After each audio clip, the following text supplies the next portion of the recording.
आज दिवाळी सुट्टीनंतर शाळेचा पहिला दिवस आणि पहिल्या दिवशी मोठ्या प्रमाणावर विद्यार्थी उपस्थित आहेत, म्हणून विद्यार्थ्यांचं एक छान फूल देऊन मी स्वागत करतोय.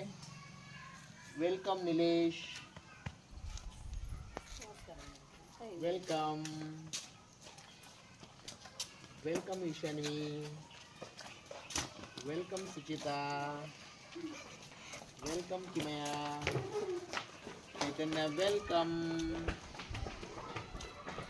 वेलकम वेलकम बेटा, वेलकम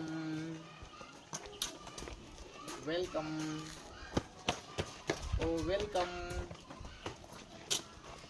वेलकम वेलकम वे दुनिया तुझ्या पलीकडे जातात. Welcome welcome welcome